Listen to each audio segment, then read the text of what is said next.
Welcome, everyone, and thank you for attending today's webinar. I'm David Shaw, the Publishing Director for Family Business Magazine. I hope that you're all well and that your families are safe and healthy. Today, we're going to be looking at transitioning the ownership of the family business, whether to the next generation or through a partial or complete outside sale, or even a leveraged recapitalization. We're going to explore the differences needed to prepare the business for each of these outcomes and focus on some of the pitfalls and best practices of each approach using detailed scenarios as our guide. We'll make time today during and after the webinar itself for questions and comments. Use the Ask a Question box that's right under the video area on your screen, and we'll get to as many of those questions and comments as we can. We're going to go for no more than 60 minutes today, and of course, the presentation that you see here will be emailed to you following the webinar. To dive deeply into today's topic, I'm very pleased to introduce our speakers for today. First is Matt Marcados, who is Senior Vice President with Whittier Trust and provides client advisory and administrative services to high net worth individuals and family groups. Matt's expertise includes investment management, valuation analysis, estate and tax planning, and charitable giving and real estate. Liz Anderson is a vice president with Whittier Trust, and she's focused on developing new relationships for the firm. She's based in the firm's South Pasadena office and oversees a number of relationships throughout Southern California. She's also a certified exit planning advisor. So to start us off today, I'd like to turn this over to Matt to get us going. Matt? David, thanks so much, and it's great to see you again. Thank you very much for the kind introduction. Liz and I are excited to be here with everyone to discuss the sale of a family business, the best practices to employ, and the costly pitfalls to avoid. What we will cover and discuss today is the continuum between attaining the highest economic value versus the highest intrinsic value for a family business. We'll also provide a framework and the best practices to achieve your goals, wherever you may fall on that continuum. And last, we will visit areas to avoid costly pitfalls, not just the monetary costs, but also the familial costs. We're going to cover a lot of information today in about 40 minutes and probably only peel away a few layers of the onion. So if we don't get to all the depth and questions that you may have, please feel free to email both Liz and I regarding any follow-up questions you have. But first, we've got a polling question for the audience. If you are part of a family business, where is your business headed? Do you want to keep it in the family? Do you want to have a partial sale of the business? Do you want to have a complete sale of the business? Or are you possibly looking for levered recapitalization? So please enter your poll, and it'll take about 30 to 45 seconds for us to get a response from the audience. In the meantime, I'll move along with our presentation while David captures that poll. So where is your business headed? There are really 5 objectives that we want to convey to the group. The first is to determine what is the best strategy for the family. Is it an outright sale? Is it a partial sale where the family remains involved? Or does the business want to stay in the family and become a family jewel? And last, is there some element of financial engineering that would be the best strategy for the family business? Second, what is the key objective for the sale? Is it succession planning? Is it estate planning? Is it a liquidity event? And will the objective maximize the economic value for the business, or will the objective maximize the intrinsic value to the family? And again, you see we have this continuum on the screen, and there are various ways that you could fall on that continuum. Third, what is the future involvement for the family?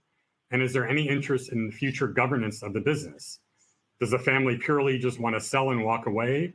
Does the family want to be partially involved in the business going forward? Or does the family want to retain full control of the governance of the business? Fourth, what is the family's risk appetite? Full sale, partial sale, no control, levered recap. Again, all of these items have to be considered when we think about where your business is headed. And last, as the graphic indicates, whichever route you pursue on this continuum, it requires these 5 items. It requires time, requires tax planning, requires estate planning, requires lifestyle planning, and it requires legacy planning. Matt, I have some results here. I'm going to send them to the audience. Keeping it in the family looks at about 32% partial sale, 8% complete sale, 25%, just over 1% are thinking of a leveraged recap. And then we added a category for unknown or unsure about where they're going to go on this, and that's 33%. Actually, the most attending today are not quite certain which of these approaches for the audience or for their businesses will play. So that's great. So maybe the presentation that Liz and I have for the audience will help that 33% come to some sort of conclusion, or at least lead in a certain direction. And I think also based on those results, the idea of the extremes on the continuum, whether it's the outright sale, which I think you said was 25%, David, or keeping the family at 32%, again, that's how we've tailored this presentation to try to address those 2 extremes with, again, we might fall somewhere in the middle. If we move on to the next slide, which is best practices, as I mentioned, step 1 is to determine the family's objectives for the business. And where you fall in that continuum, we as your advisors or your other third-party professional advisors can help guide you to achieving that objective. So allowing for sufficient time. This is about controlling the messaging to customers. It's about controlling the messaging to suppliers, to your employees. You need to prepare the business for sale, and it takes a lot of time. You need to assemble an experienced team of advisors. You need to find legitimate and experienced third-party providers of due diligence services. You and your team need to holistically prepare the business. This can include preparing financial statements, corporate documents, human resource policies and procedures, all of your legal entities, preparing your employees, preparing your customers for change, preparing your suppliers for possible change. Tax and estate planning. A lot of pre-letter of intent planning needs to be employed to minimize taxes. And one thing we find with many families that Whittier Trust has helped in this process is minimizing taxes is a significant goal for these families, combined with maximizing the family's goals and objectives. You need to educate the family. Remember, this is a family business. Will the family be involved? Will the family be partially involved? And if so, get them involved on day 1. This is going to take time to transition the business, and the earlier the family is involved, the better. Attend to family dynamics. Again, this is a family business. You need to be sensitive to those family members who may not actually be involved in the business. So obviously those folks who are going to be involved, you'll train and you'll bring up to speed. But you may have a child, you may have a grandchild who is interested in the business but doesn't want to be actively involved in the business. And around this dynamic is preparing the family for wealth. Last is, what legacy objectives do you, or as an individual or you as a family, have? Will the legacy be the business? Will it be something else? What do you want that legacy to be? Preparing the family to be good stewards of wealth, preparing subsequent generations to be citizens of wealth, possibly through philanthropy. These are all objectives that need to be addressed as part of best practices. When we look at the costly pitfalls to avoid, one pitfall is the advisor or the advisors impose their objectives on your business versus listening to the family's holistic objectives. You may rush the transition as opposed to being methodical, as opposed to being disciplined, as opposed to being structured in your approach. There's a famous, phrase of penny wise, pound foolish. And this kind of applies to all of the do-it-yourselfers out there who are maybe trying to save a buck or two. The data shows that hiring experienced advisors achieves better results. And that, again, that better result may be more money, maybe a higher exit price for the family. It may also be retention of the family and the family's culture.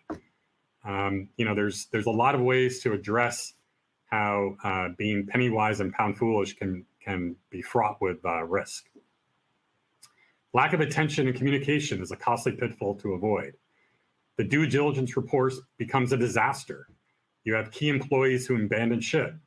You have customers who find out about the rumor that you're looking to sell and seize the opportunity. You have to be ahead of that. You have to prepare. You have to communicate properly with all of your employees, the family, the customers, the suppliers. From a tax perspective, we want to avoid excessive taxation. From a control perspective, we want to, not lose control. We don't want to be unplanned and unprepared. And the result of this is, money goes to Uncle Sam as opposed to money going to your heirs or money going towards your legacy or a charity of your choosing. We want to be prepared from a tax and from a governance perspective. I mentioned earlier that the family is ill prepared for wealth. This can lead to many things. It can be poor spending habits. It can lead to substance abuse. It can lead to individual family members' loss of identity, loss of motivation. We have families where some of the children or Gen 3, the grandkids, are actually embarrassed by the money. So you've got to prepare the family for this potential newfound wealth. Common thing that we see with families that don't take the time and preparation is that the relationships implode. You have jealousy, you have rage, you have irrational behavior. And a lot of these things, happen around the money. For those who have experienced a death in the family and have seen this irrational behavior come to fruition around the death, that's a great example of what can happen when a family either decides to sell, partially sell, or transition the business within the family. And the last pitfall to avoid is that you haven't established a legacy. So you've got all this blood, all this sweat and tears for nothing. Your life's work essentially goes down the drain because you haven't adequately put in the proper policies and procedures on going about selling the business. So the family disintegrates, or the value received from the business is a fraction of what it's worth, and 20, 30, 40, 50 years of your life's work is for naught. So that's a general overview and an introduction as to what Liz and I are going to discuss with the group. So I will now hand it over to Liz to go through the sale of a family business where the primary objective is to keep the business in the family. Liz? Thank you, Matt. And hello, good morning, good afternoon to all of you. It's a pleasure to be here. I'm going to be focusing, as Matt said, on when your business is headed for staying in the family. And one thing I want to just point out at the beginning is that when you decide to keep your business in the family, you're also committing your family to remaining involved in the business. And that choice really sets high expectations. It puts a subtle but lasting pressure on both your family and the business. So as you pass the torch, others who care about you are assuming that obligation and that opportunity to keep it lit. So what can you do to make a family transfer easy on the family? And we can go to the next slide, Matt. Building the next generation's interest in the business and their loyalty around it is really important. Helping them see themselves as stewards of a family business legacy is really a great start. Recognizing the interpersonal complexity of a family transfer and budgeting enough time to make it a success is important. For business planning, prepare the business to thrive without you. Giving up control might be difficult, but own your commitment to transferring the business and embrace a transparent, well-constructed transfer of power. Explore tax and estate planning strategies that can both minimize your taxes and maximize your after-tax wealth, both for you and for the next generation. Make sure you have enough cash and financial resources to fund your life in retirement. You've earned that retirement lifestyle, and make sure that you plan for it. And finally, with legacy planning, take the time, as Matt said, to articulate your legacy plan. If you don't, then somebody else will, and then it'll be someone else's legacy plan. So now we're going to step into a poll. The question is, how much time do you think you need to prepare for a family transfer? And you have 5 options here. One is 3 months, 6 months, 12 months, 3 years, or 5 years. So we'll give you a little bit of time to submit your answers, and David will keep us posted once we find out what the results are. And we'll proceed on. So I want to talk about family dynamics. I worked with a couple that wanted to transfer their business to 2 of their 3 adult children. It was complicated because one daughter wasn't working in the business, and the other 2 children wanted to buy the business from the parents. So the parents were thrilled to have the business stay in the family and wanted to see that happen. But they wanted to structure a transaction that would be fair to all 3 children. And they also, it was really important to them that the family stay close through the transaction and afterwards. So we found that family communication was really a big deal in this situation. The daughter outside the business acquired stock in the company, though much less than her 2 siblings did. So they set up a family council to allow quarterly family discussions about the business. The parents and all 3 siblings participated. They established a code of conduct with rules to support positive communication. There were guidelines for overcoming emotional explosions if they were to happen. Ways that they were supposed to stay focused and on track in talking about whatever the key points were about the business. Over time, everybody kind of got used to the idea of the family council, and everyone felt like their voice was heard. They got a sense of what was fair, and maybe what was equal wasn't exactly the same, but fair and versus equal was a guiding principle. And those who had votes obviously had more say in the outcome, but the people who, like the daughter who didn't have as much of a vote, really did feel like they cared about what she thought, and that she was at least being heard. That level of communication was really powerful, and that investment in it really helped that family continue to thrive through this transition. And that was an important objective of the parents. The parents also reduced their capital gains and their estate taxes by gifting discounted shares of the company stock to the daughter who's outside of the business. And they set up an interfamily loan to the 2 children who bought the company.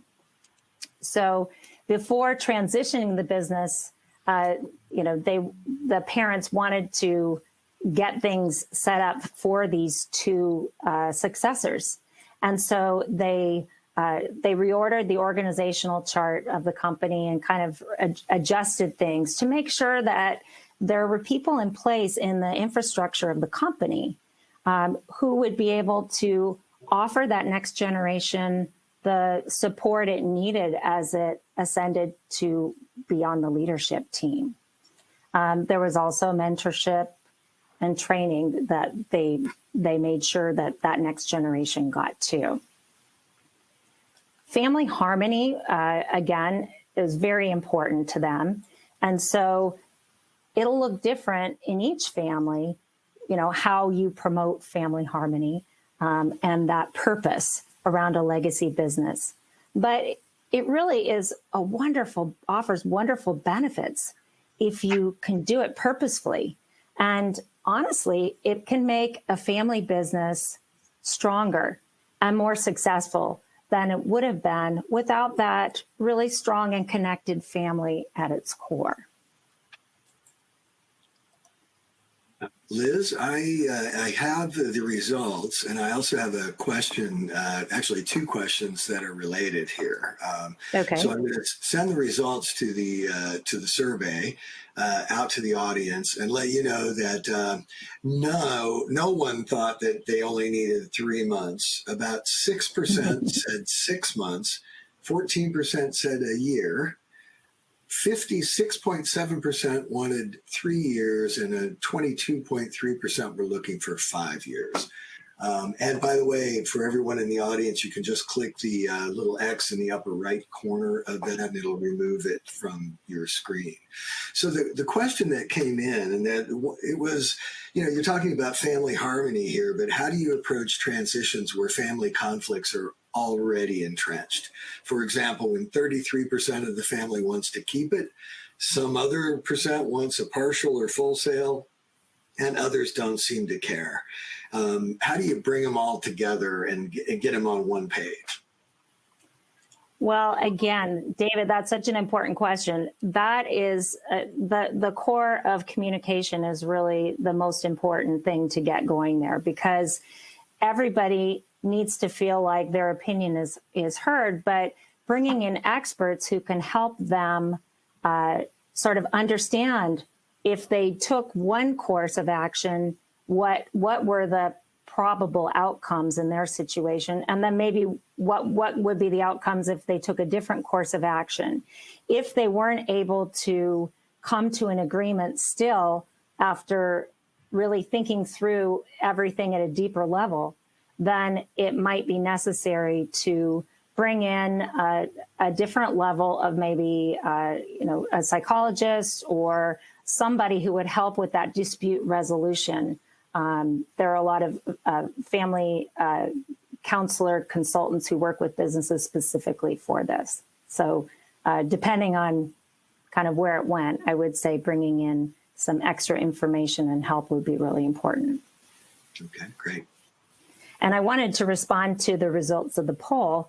Obviously, the audience today is primarily aware of how complicated these transitions can be. And that's really great, because the point of that polling question was to say your best situation and best opportunity for thriving through some kind of a transition and getting the most out of it that you want is to invest a minimum of 3 to 5 years. And if you have more time to start that planning, you could probably accomplish even more at a deeper level. Thank you. Okay, so moving on to our slide about time. So while running a business, it's unlikely that you're going to be able to do everything you have to do to effectively plan all by yourself. I know that there's some really, really talented business owners out there, but there are just a lot of different levels of things that need to be done to really pull everything together. So you really need to plan on relying on external advisors. And you can help them, they can help you do a lot of different things based on whatever your situation is. You can use them to help transition your knowledge to the next generation, and transition relationships and roles. They can help identify your options and associated deadlines. Some of the most effective tax and estate planning results require years of planning in advance of a transfer. And work with specialists to help you arrange your affairs in the most strategic way. You'll need to structure the transaction to produce enough cash flow for your post-transfer lifestyle. Promoting family harmony and purpose around the legacy business is also crucial to the long-term success of how that family transfer is going to resonate. Time is always going to be a key ingredient. You'll need to, as far as an advisory team, you'll need to work simultaneously on creating several coordinated plans. So you have your succession plan, you have your tax and estate plan, your post-transaction lifestyle plan, and your financial plan. So just as I just mentioned, this is a lot of work to layer on top of running a business. So bringing in experts will keep the process moving, and will also keep the different plans consistent and collaborative, which really ends up giving you a more seamless and integrated result. You know, for every situation, every family and every family business, the team is going to look a little bit different. But basics to start with for a family business and a family transfer situation would be a corporate transactional attorney, a tax advisor, an estate planning attorney, a wealth manager. You might have a business consultant. You'll need to plan to work with other advisors. A key other advisor would be a valuation expert, a CFO or auditor, and a banker. Again, there are a lot of different specialists who could be really useful to your situation, but being open to including the most important ones in your plan can really help you come up with a much more strategic and satisfying outcome. I would just echo what Liz is saying, that the team you need is vitally important, and it is going to be situationally dependent. There will be overlap on the experts you need across the given situation, but you really need to fine tune it for what your particular circumstances. Thanks, Matt. So as far as preparing the business, a lot's going to change in the business when you step away. So you'll want to invest in getting that business ready for its new leadership. You can look for training opportunities for the next generation. That could be outside the company or inside the company. The Harvard Business School Executive Education Program is a great example of the type of targeted executive education training program you could offer to your next generation. You could also hire a business consultant to train on site at the company. That would give them an opportunity to see how the processes work and how the particular next gen leaders fit into them, and maybe where some gaps are, so that you could help them meet those gaps. You want to be sure that the financials are in really good shape and ready to support that next generation. Obviously, any owner tries to keep their financials in great shape, but just bringing in someone on the outside who might be able to bring in new processes that are a little fresher, or just to make sure that everything's tidy, is really going to be a kind thing to do and good for the business in the long run. Look for ways in which the business might be dependent on you, and make changes to fix that. If you allow the next generation perhaps to shadow you, if you could focus on being that mentor, that's useful. You might want to spend time away from the business and allow others to get used to working with that next generation in a more senior role. Another thing to focus on is employee retention. You don't want to lose important talent.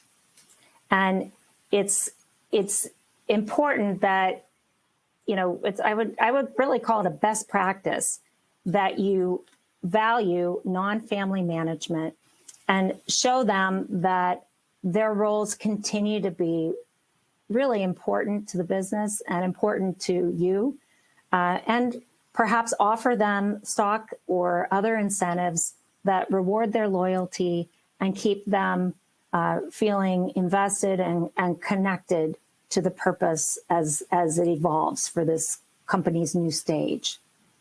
Valuation is obviously important. The right valuation is going to be key because everyone on the advisory team incorporates the business valuation into their strategic calculations. And so that's going to impact the overall succession plan. I mean, it's crucial to the value of the business at transfer. It's crucial to tax and estate planning. It's just a core part of everything. So put great focus into that valuation, and also look for opportunities for the next generation to add value and grow the business, because that's going to be the future of the business. Not only what its value is, but what it could become. And transparent communication is always something to strive for, because that builds trust not only within the family, but also within the company and likely within your customers.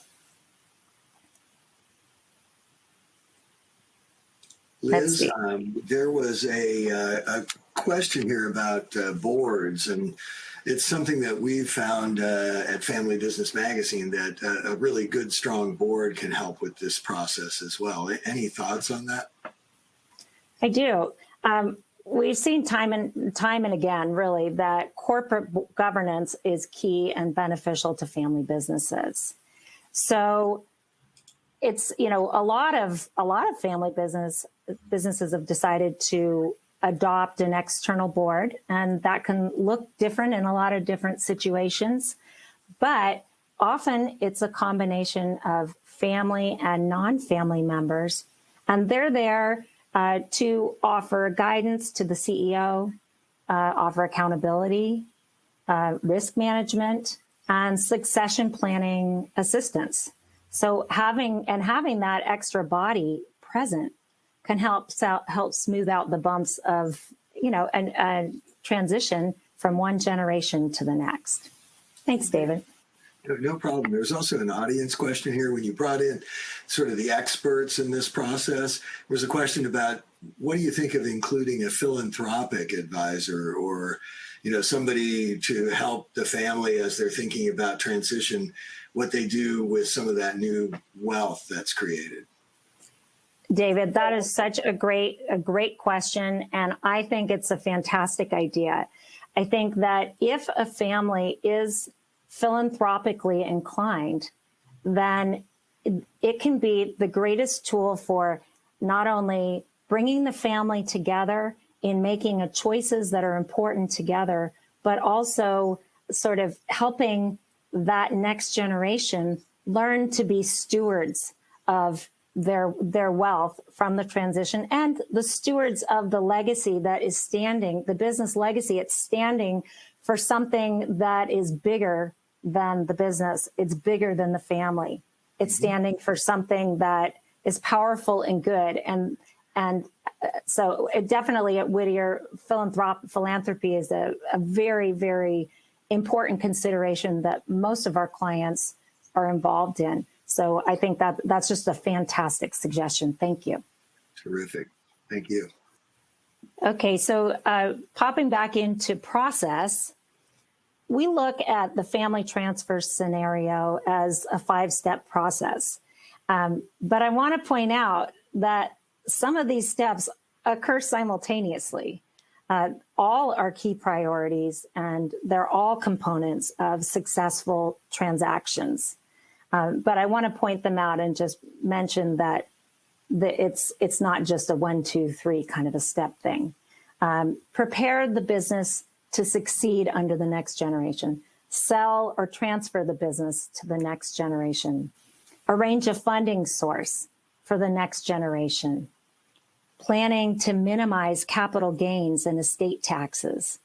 And promoting family harmony and purpose, which is what we were just talking about, around the legacy.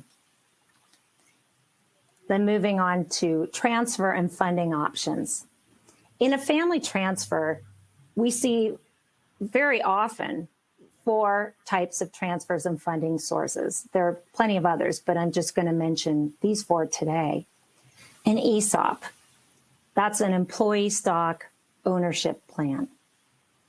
Structuring the transfer as an ESOP can allow you to defer capital gains and transfer the business slowly to family that's working in the business and possibly some non-family key employees. The ESOP process is very complicated and honestly does require extensive oversight. But in the right situation, ESOPs can be a really effective way to transfer ownership to the next generation while reducing taxes.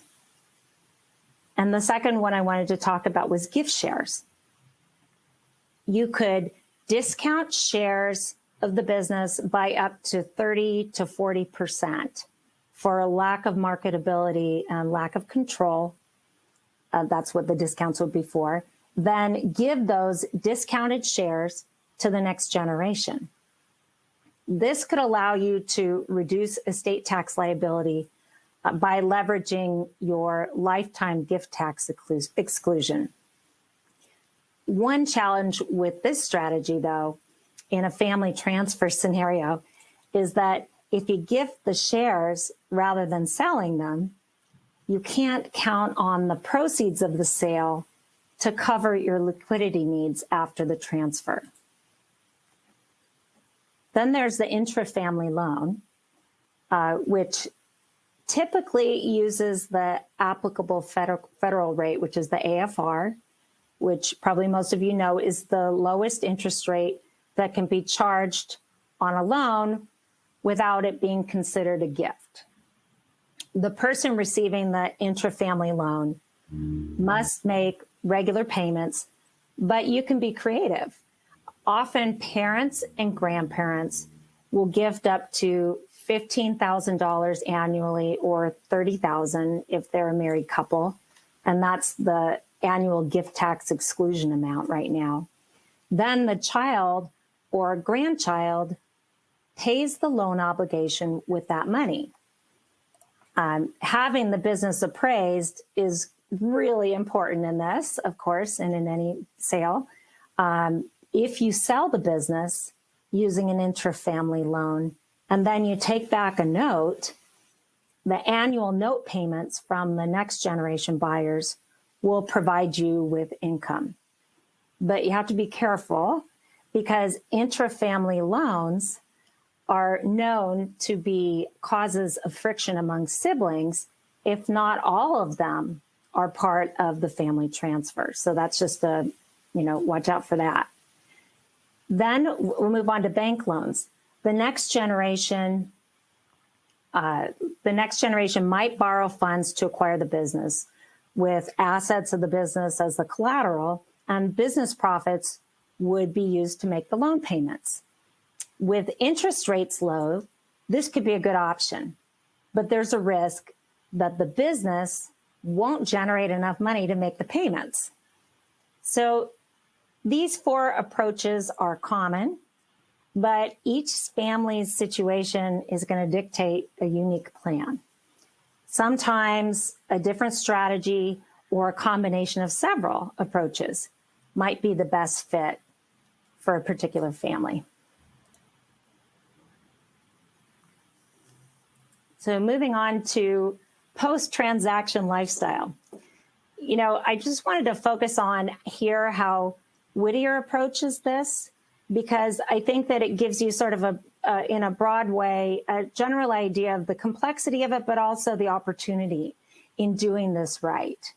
At Whittier, when we work with clients to prepare their post-transaction lifestyle financial plan, we start with the conviction that the plan should be tailored to your unique situation. And we know that you need to balance your family and needs and your life needs with your financial assets that you actually have or will have. So we want to sit there and really get to know you and understand what you're focusing on right now. So we're going to ask about you and find out how your business came to be and what your goals are with that. We'll learn about your family and the concerns you have for it now and in the future. We'll discuss how you envision your life after you step away from the business. How will you spend your time? Do you have any hobbies or activities that you'd like to develop in retirement? We want to help you embrace your next step. And to the point of the question we just had, are you philanthropic? What does your personal balance sheet look like right now? We'll look at your all of your assets, your liabilities, all of your holdings, and we'll do a thorough cash flow analysis and a projection for what that might look like in a number of years. We'll find out if you have an estate planning lawyer and when you last updated your estate plan. We'll coordinate with your legal counsel to ensure your estate plan is current and pertinent. We'll facilitate wealth transfer between generations. We'll do estate planning strategy modeling, and we'll conduct risk analysis that includes your insurance needs, your debt structure, any asset protection, and concentrated holding strategies. We'll work with your tax professionals to coordinate tax compliance and tax savings benefits. You know, the list is long, but I think you get the idea that this is comprehensive. And when you're talking about a big event like taking your money out of a business, and you're going to possibly in a family transfer negotiating some of that away, it's really important to have the right people helping you understand what this will look like for you so you make the right choice for what you really want. And we recognize that the reality of your life after the business is going to vary, and we're open to helping you understand that there need to be cushions, and we'll be prepared.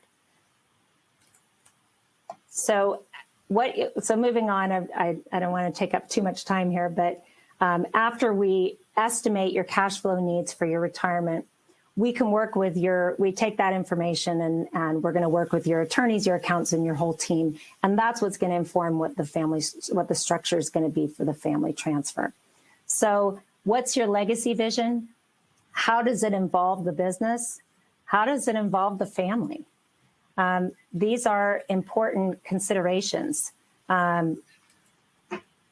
We want to make sure we realize that businesses in a family often take on this living, breathing presence. So imagining a legacy that's rooted in the family rather than the business allows us to see the family blossom in a new way. And that's what we're put down here as the family enterprise. It's sort of taking what's best from the family and the business and moving it into something bigger. Collaborating as stewards of a family's mission and purpose. A thriving family business with family members engaged together in some meaningful purpose, possibly philanthropy, can foster respect and family and a harmony that really endures for generations. And that's what I have for this, Matt. That was great, Liz. Thanks so much. And as I mentioned, at the beginning of our presentation, there are lots of layers of the onion to peel back. And Liz, you did a fantastic job showing how thorough you have to be and all the layers that lie beneath. I'm going to take Liz's comments and the framework that we've established and share with everyone a real case study that was an actual client of mine. And I'm going to quickly go through, just in the interest of time. We've got about 15 minutes left, and I do want to try to leave some time for questions. I have changed some of the circumstances of this case study, but the goal here is to give you, the audience, what an outright sale might look like in contrast to transition with a family that Liz outlined. So if we go to the next slide, this is a family where you had one owner running a company and no other family members were involved in the business. And the goal and objective of this person was to maximize the liquidity event and essentially have a waterfall effect for himself, his wife, his children, his grandchildren, and future generations beyond. So quickly to go through the type of company, we'll just call this novelty company. And it's a company that sells high margin, low priced impulse buy products to very large, established nationwide retailers. Steve, we'll call him Steve. He's the patriarch. He's the sole owner of the business. And as I mentioned, none of the NextGen is involved. Steve has created an amazing business over 40 years. And he's established a competitive moat around this business. And the moat consists of himself and his design team, which creates products with unique designs and practical uses at very low price points. He's, over the years, been able to outsource all of his manufacturing to Asia, which helps drive down his cost of goods sold and hence improves his operating margins. He also cultivates, very complicated and, in some ways, David and Goliath type of relationships with nationwide retailers. Very tough aspect of his business, but it also puts a competitive edge because he has managed to create inroads with folks that generally stomp on small businesses. And he also has another interesting aspect of his business. He's got a real estate business. And he actually manages his own inventory in-house with two warehouses that are adjacent to the Boise airport. So, proximity to the airport allows him to ship goods, very quickly to the retail clients of his.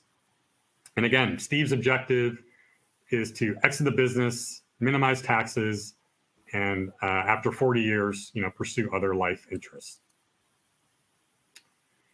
So what are all our overall objectives? That's what we'll talk about in the next few slides. And essentially, it's assessing the business, again, based on Steve's objectives, maximizing the exit price and minimizing taxes. And then third, anticipating life after sale and what that involves and what that means. So assessing the business. I mentioned he's in two very different but very intertwined businesses. So he's got an asset-light operating business that relies on his creativity, his IP. It's essentially intellectual capital built around his design team. It's the ability to create these products, to innovate, and to do it in a way that's low cost, yet still a low price point for the average consumer. And again, he's got to build these strong personal relationships with these retailers. These take years to build and can essentially be lost overnight. As everyone in business knows, it takes years, if not decades, to build trust, and you can blow that trust, in one wrong move or wrong communication. So, these strong personal relationships, both on the manufacturing channel and the sales channel to the retailers, is very, very key to the operating business. And then he's got the other business, which is the asset-heavy real estate business. And, this business is really key to maintaining those successful relationships with the retailers, because if he can't deliver product or products delay, that upsets the retailers, and then they may go shop elsewhere. So being able to manage the inventory and earn a return on that inventory is really key to supporting the asset-light business. So the big question is, what does Steve do? Does Steve monetize both businesses? Does he just sell the operating business? Does he sell the real estate business? What does Steve do? So on the next page, this is what we talked through with Steve. Again, maximize the exit price, minimize taxes. What's the timely exit? This is really dependent on the micro and macroeconomic cycle out there. Where are we in the broader economic cycle, and where are we in the consumer cycle? Are we in expansion, or are we in retrenchment? To do that, he needs to maximize the business's EBITDA, its EBITDA margin, because doing so will achieve a higher EBITDA multiple, which is the end game, for Steve and his business and his family. He'll need to optimize his financial statements. He'll need to optimize the quality of those financial statements, the cost structure, the revenue recognition, the leverage ratios, the margin analysis. Does he do a cash deal? Does he do a combination of cash and equity? Having some equity in the new company he sells to might be tax advantageous to Steve and his family. Does he get upfront cash? Is there an earnout? Again, is there stock in the new company? Does that defer taxes? What's his overall tax bracket? What estate planning strategies, what tax strategies can Steve employ? Then there's the issue of Steve. Steve's been doing this for 40 years, and he would prefer to have a short retention contract. Are there governance issues around that? Are there personal liability issues around that? Can he just walk away, or is he going to be roped in for a year, for 3 years, for 5 years? How does he transition this business, and how does he transition this relationship to a third party? So, objectives. The third objective is anticipating life after the sale. So it's his lifestyle, and Liz touched on a lot of this, so I won't repeat a lot of what she said, but it really gets down to what is the cash flow, what are the financial resources that Steve has? What are his hobbies? Does he have a bucket list? Life after retirement, does he need counseling? After working hard for 40 years and not necessarily having something to do, oftentimes we see that small business owners, need some counseling. What's his legacy? Liz touched on some of these items, and David brought up that great question from the audience. Does he have charitable intent? Does the family have charitable intent? How can Steve involve multiple generations of the family and create a legacy now that they're selling the business? The business is no longer going to be the family crown jewel. And then another objective for Steve is not only financial independence for himself, but financial independence for the next generation. He wants to ensure that generation 2 and 3 are well provided for and taken care of in his estate planning. So time, we've talked a lot about time. The audience is right there with it in needing 3 to 5 years. And, for a pure exit, timing and the type of buyer is going to impact valuation, and preparing for the sale hugely impacts valuation and success. So moving on to the timing and the type of buyer, again, we talked about the economic cycle. Cash flow generation is going to vary over an economic cycle, particularly for a consumer company.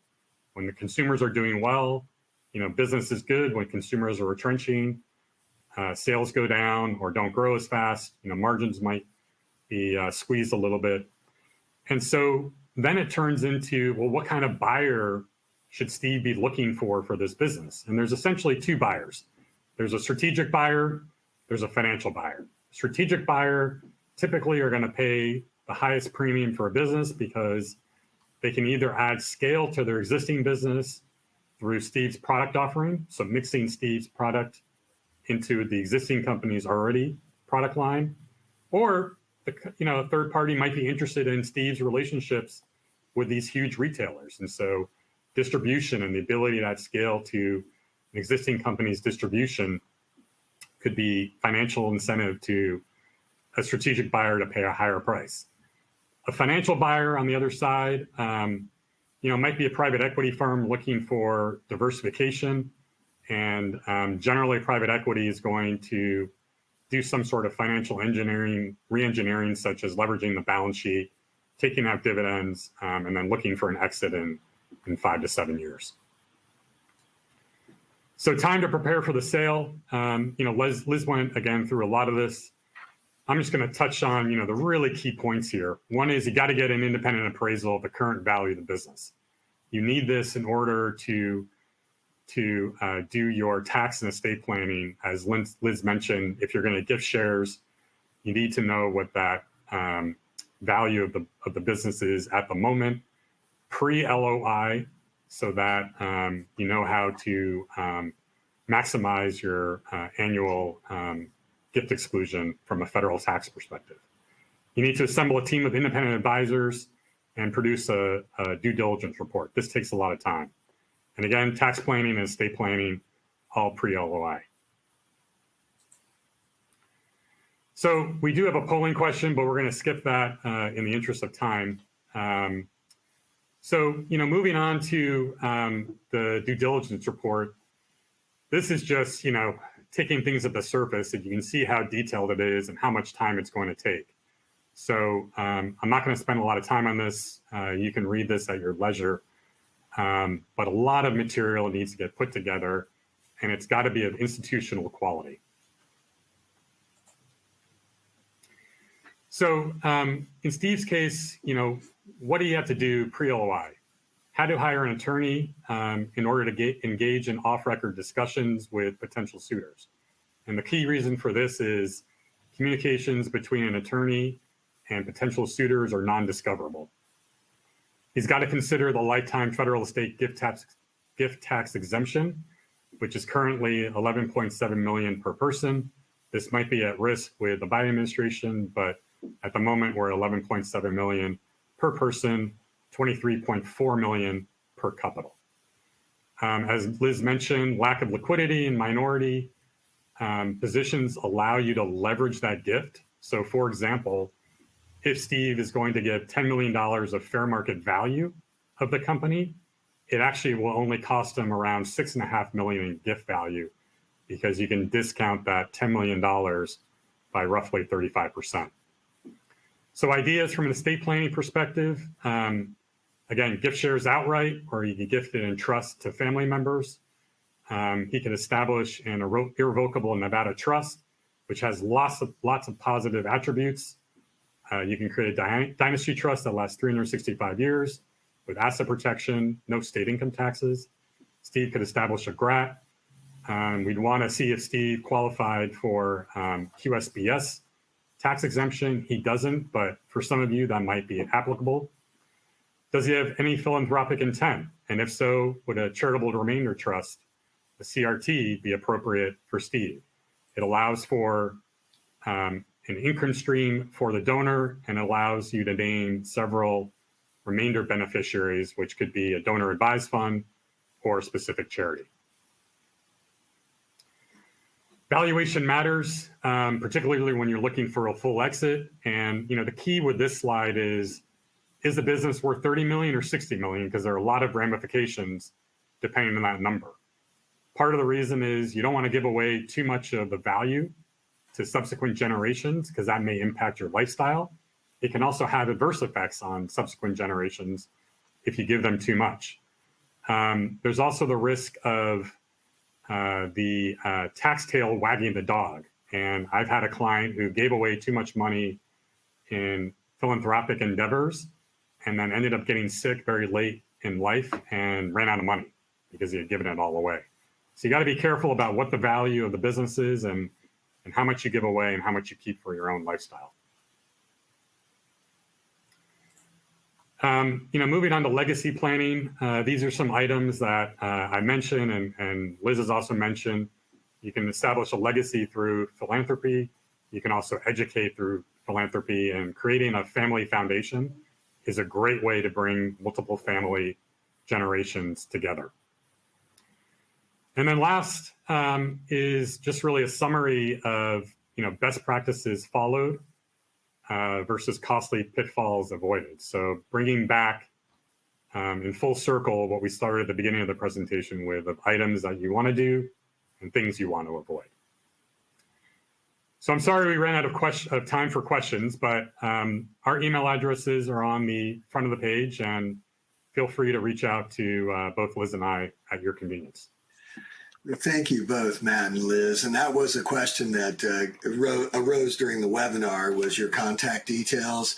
That will be sent along with a copy of the slide deck, which was another question that was raised during this webinar. So and you'll get all of that information. We got some good questions, and we'll make sure that we share those with Liz and Matt.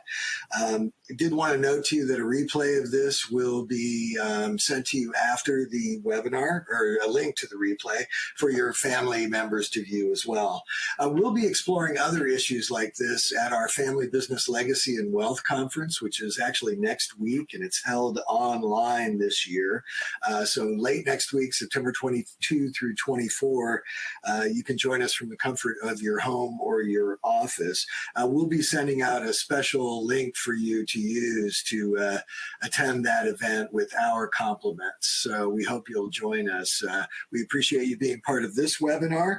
Matt and Liz, thank you very much. And with that, I'm going to let everybody have a wonderful rest of your day and end the webcast. Thank you. Thank you. Thank you.